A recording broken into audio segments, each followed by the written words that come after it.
ሰላም ውድ ቻናል በሰዎች እንኳን ወደ ቻናላችን በሰላም መጣችሁ። ዛሬ በጣም የተሳካላቸው ሰዎች የሚኖሩትን 10 ልማዶች እንጋራቸዋለን። እንደ ኤለን መስክ ያሉ፣ ቢል ጌትስ፣ ኦፕራ ዊንፍሪ ያሉ ቢሊዮነሮች እነዚህን 10 ልማዶችን በመከተል ወደ ስኬት ደርሰዋል። በተመሳሳይ እናንተም እነዚህን ልማዶች ከተከበራችሁ ህይወታችሁን በቀላሉ መቀየር ትችላላችሁ። ስለዚህ ላይክ፣ ሳብስክራይብ አድርግና አሁን እንጀምር። የመጀመሪያ ልማድ ምንድነው ካላችሁ 10 ልማዶቹ ስኬታማ የሆኑ ሰዎች የሚያደርጉት የመጀመሪያው ኦርጋናይዜሽን ኦር ድርጅት ማደራጀት ይባላል። ስለዚህ ኦርጋናይዜሽን ማለት የተሳካላቸው ሰዎች እቅድ ያወጣሉ፣ በቅድሚያ ይወስናሉ። ይህ ማለት በየምሽቱ የሚያደርጉትን ተግባራቶች ቀድመው ይጽፋሉ፣ ቱዱ ሊስት ያዘጋጃሉ። ነገ ምን እንደሚሰሩ በደንብ ኦርጋናይዝ አድርገው በቱዱ ሊስታቸው መሰረት ስራውን በደንብ ይሰራሉ ማለት ነው። ስለዚህ እናንተም ከዚህ መኮረጅ መቻል አለባችሁ ከነዚህ ተግባራት። አብዛኛው ሰዎች የተሸነፉ እና ወደ ድህነት ወደ ኋላ የሄዱ ሰዎች ቱዱ ሊስት እንዴት እንደሚዘጋጅ አያውቁም።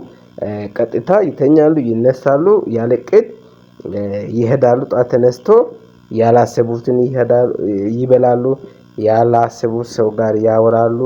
በቃ ሁሉንም ነገር ያላሰቡትን ብቻ ነው የሚያደርጉት። ግን ስኬታማ ሰዎች ከዛ ለየት የሚያደርጋቸው ነገሮች ምንድነው ካላችሁ ኦርጋናይዝ ማድረግ ነው።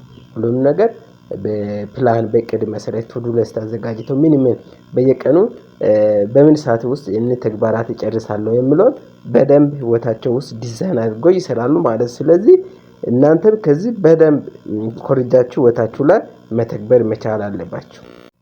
ሁለተኛው ደግሞ ስኬታማ የሆኑ ሰዎች ከሚያደርጉት ተግባራቶች ውስጥ ሪላክሴሽን ኦር መዝናናት ይባላል።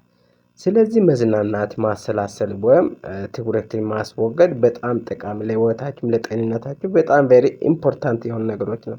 ለ3 እስከ 5 ደቂቃዎች በእስትንፋስህ ላይ ትኩረት ማድረግ ጭንቀትን በጣም ይቀንሳል ማለት ነው። ስለዚህ መዝናናት በጣም አሪፍ ነው። ዘና ማድረግ፣ የተወሰኑ ሰዓታትን እረፍት መውሰድ፣ ማሰላሰል ሜዲቴሽን ታይም በቀን ቢያንስ በየቀኑ 10 ደቂቃ 20 ደቂቃ ማሰላሰል ጊዜ መውሰድ በጣም ጠቃሚ ነው። ጸጥ ያለ ቦታ ገብታችሁ ወይ ተቀምጣችሁ አማዱን ቤስቲንግስ የሚለው ለህይወቴ ወደፊት የሚጠቅመው ነገር እየሰራው ነኝ ብላችሁ በደንብ ማሰላሰል ፖዚቲቭሊ ቲንክ ማድረግ በጣም ጠቃሚ ነው። ስለዚህ ሪላክሴሽን ያደርጋሉ። እነዚህ ስኬታማ የሆኑ ሰዎች በህይወታቸው ላይ ከምተገብሩት ነገር ውስጥ ሁለተኛው እና ዋነኛው መዝናናት ነው።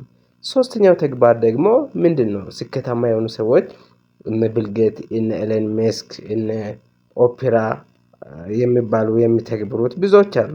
ስኬታማ የሆኑ ሰዎች ምን አይነት እንቅስቃሴ ያደርጋሉ የሚለውን ከምናያቸው ነገሮች ውስጥ ሶስተኛው ተግባር እቅድ ብቻ በቃ አይደለም መተግበር ነው። ስለዚህ ተግባር ላይ ህይወታቸውን በጣም ያሳልፋሉ።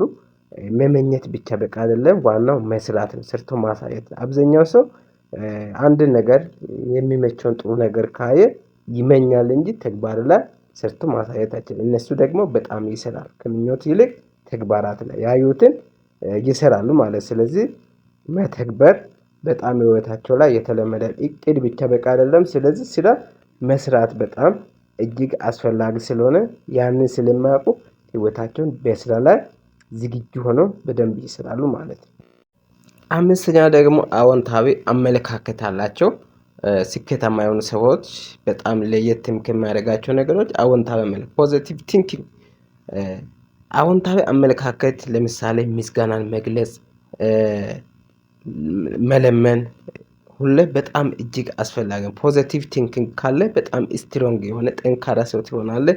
ለስራ ለሁሉም ነገር ውጤታማ ሰው ትሆናለህ ማለት። ስለዚህ አዎንታዊ አመለካከት አዎንታዊ ሪዛልቶችን ያመጣል። ደካማ አመለካከት ደካማ ውጤቶችን ያመጣል።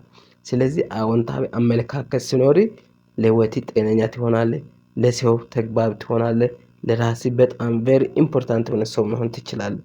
ስለዚህ አዎንታዊ አመለካከት ይኖራቸዋል። ኔጌቲቭ አመለካከት ይዞ ውጤት ፖዚቲቭ የሆነ ውጤት መጠበቅ ከንቱ ነው። ስኬታማ ሰዎች ሁሌ አዎንታዊ አመለካከት ይዞ ይንቀሳቀሳል። ስለዚህ ውድ ተመልካቾች ይህን ቪዲዮ የምትመለከቱ እነዚህን ሁሉንም እስከ መጨረሻ ማየታችሁ እንዳይረሳ። እንዲሁም ሰብስክራይብ አድርጋችሁ መቀጠል ሁሉ ጠቃሚ መረጃዎችን ለማግኘት ሰብስክራይብ እያደረጋችሁ መሄድ ያስፈልጋችኋል።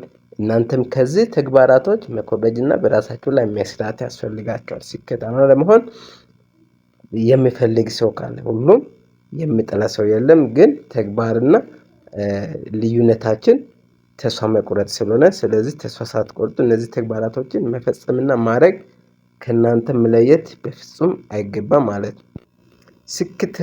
ስድስተኛው ለህይወት ስኬታማ ውጤት ለማምጣት አውታር መረብ ማዘጋጀት ያስፈልጋል። አውታር መረብ ሀሳቦችን ለመለዋወጥ ከተሳካላቸው ሰዎች ጋር መቀራረብ። 79% ሀብታሞች በወር 5 ሰዓታትን ስኬታማ የሆኑ ሰዎች ጋር ያሳልፋሉ ማለት ነው።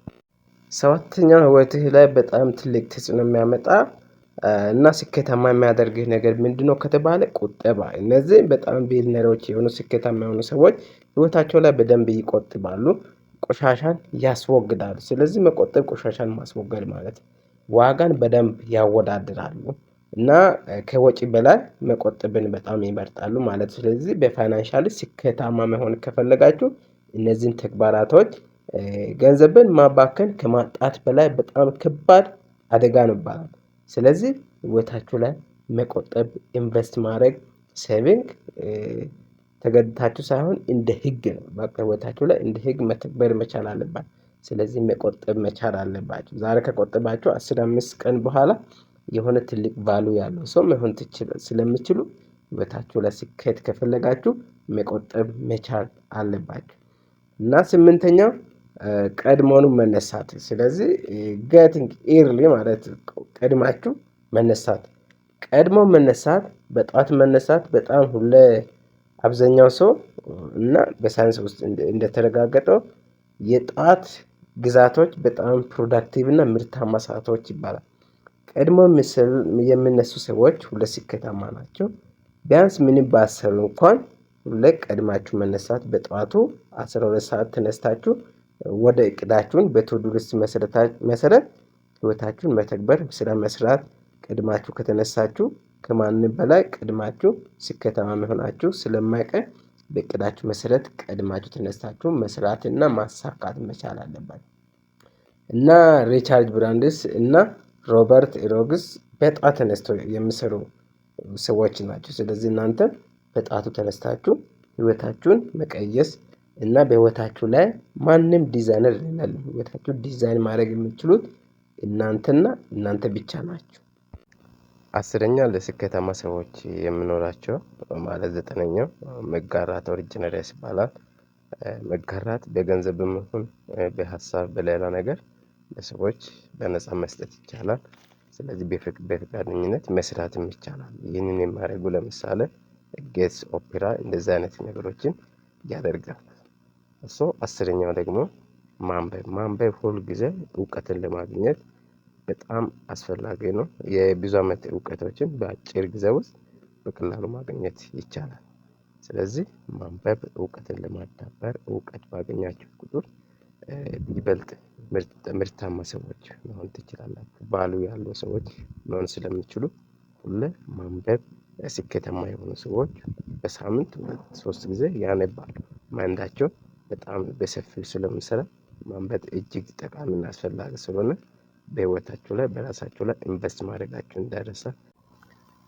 ከነዚህ ከ10 ልምዶች የትኛውን ተግባራዊ አደረጋችሁ? ስለዚህ አሁን እያንዳንዳቸው ከአሁኑ ጀምሩና ተግባራዊ ማድረግ ጀምሩ። ከነዚህ የትኛውን በመጀመሪያ ተግባራዊ አድርጋችሁ በኮሜንት ጻፉ፣ በኮሜንት አሳውቁኝ።